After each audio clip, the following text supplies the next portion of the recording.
The mid-20th century saw the world emerge from the ashes of the deadliest conflict in human history, World War II. Yet, peace was short-lived. A new kind of war began. One fought not with tanks and trenches, but with ideology, espionage, and proxy conflicts.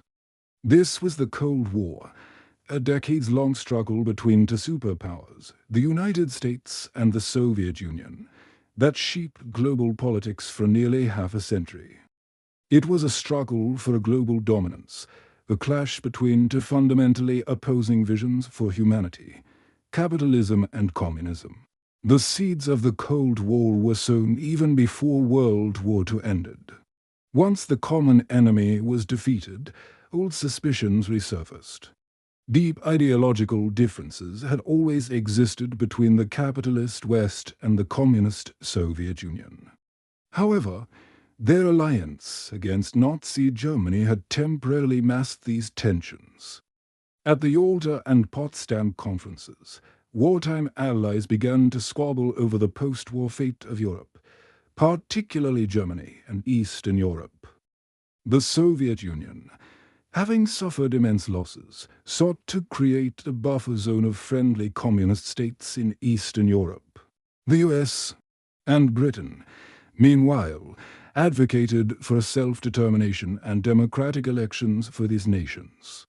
Joseph Stalin, the Soviet leader, swiftly established communist-dominated governments in countries like Poland, Hungary, Czechoslovakia, and East Germany. These nations became known as Soviet satellite states, or the Eastern Bloc, effectively forming a sphere of Soviet influence. In March 1946, Winston Churchill famously declared that an Iron Curtain had descended across Europe, dividing the continent into hostile ideological blocs. This metaphor perfectly captured the geopolitical division and the lack of communication between East and West. The United States responded with a policy of containment, articulated by President Harry S. Truman in 1947. The Truman Doctrine pledged American support to free peoples who were resisting attempted subjugation by armed minorities or by outside pressures. This doctrine was immediately applied to aid Greece and Turkey, which were facing communist insurgencies or Soviet pressure. After WWII, Germany and its capital, Berlin, were divided into four occupation zones. To further bolster Western Europe against the appeal of communism, the US launched the Marshall Plan in 1947.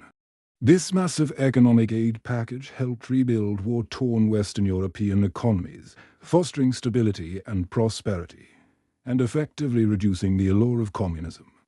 One of the earliest and most dramatic flashpoints of the Cold War occurred in Berlin.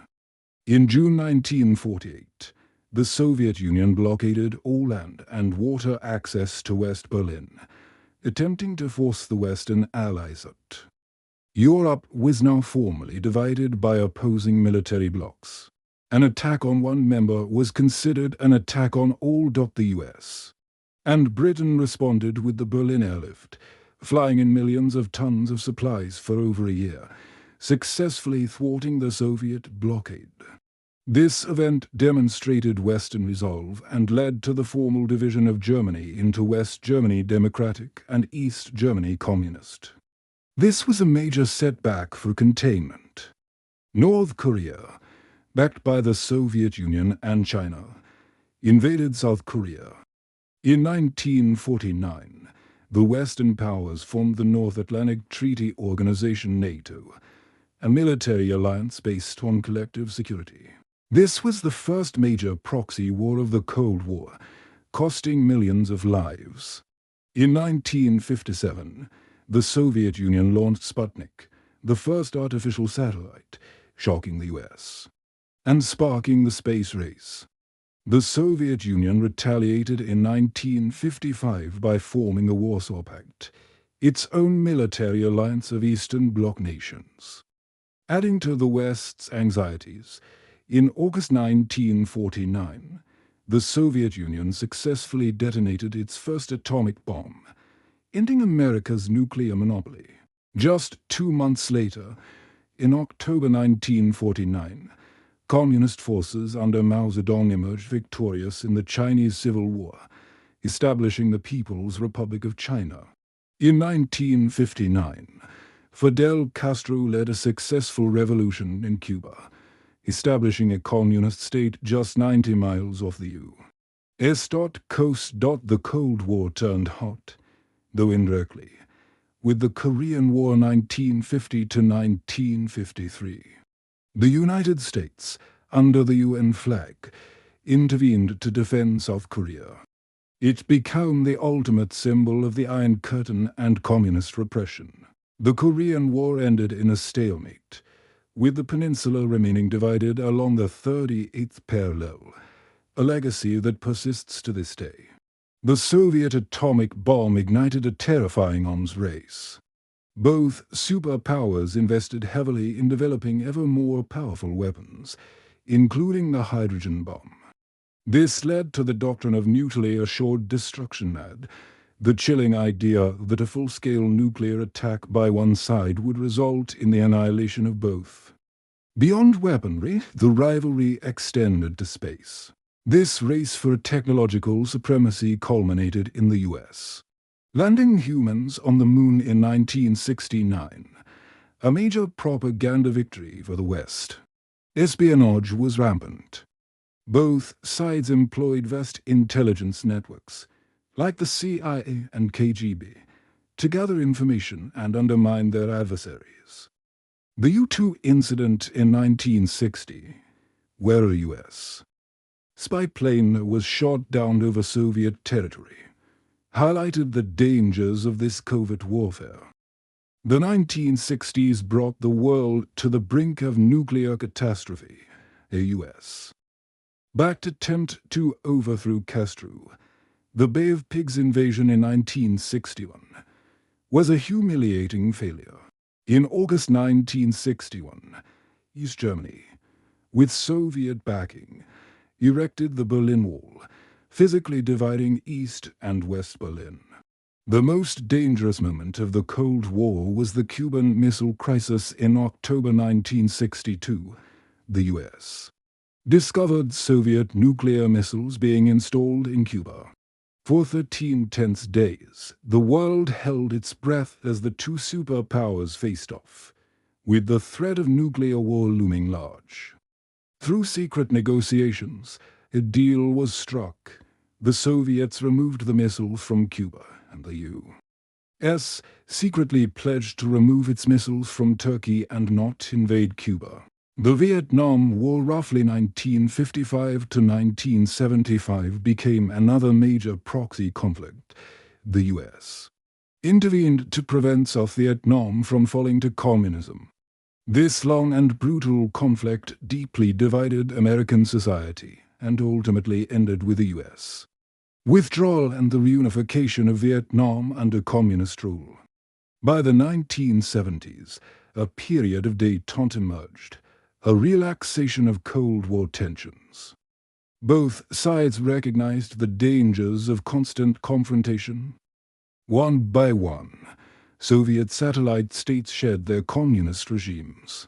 Strategic arms limitation treaties were signed, aiming to limit the production of nuclear weapons. U.S.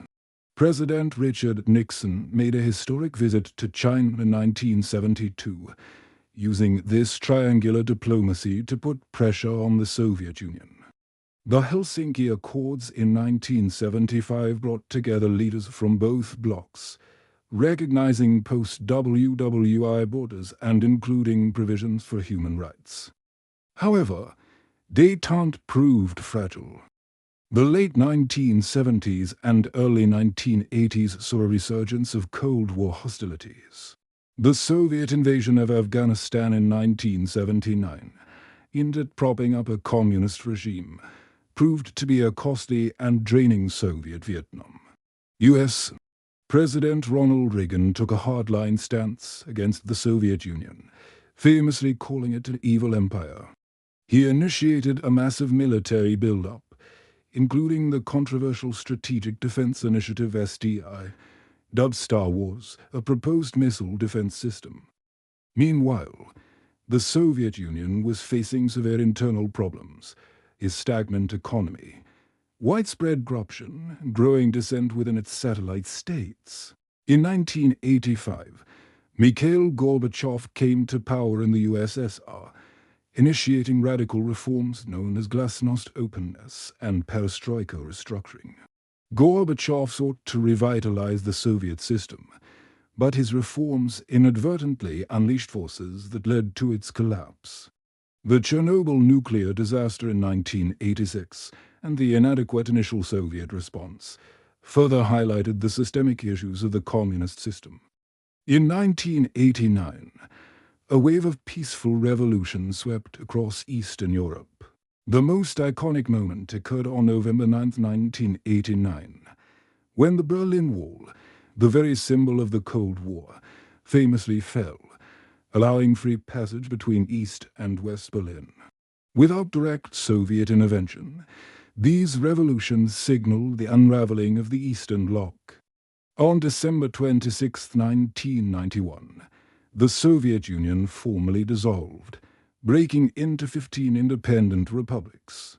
This marked the official end of the Cold War. The legacy of the Cold War is profound. It left a world grappling with the dangers of nuclear proliferation and the human cost of proxy conflicts. It cemented the roles of NATO and other alliances in international security. It also accelerated globalization and the spread of market economies. The intelligence agencies and surveillance methods developed during this era continue to impact global politics and security. The Cold War was a unique period in history, defined by a constant state of tension without direct superpower war. It reshaped the geopolitical landscape, fostering a new world order that continues to influence international relations, technology, and global consciousness to this very day.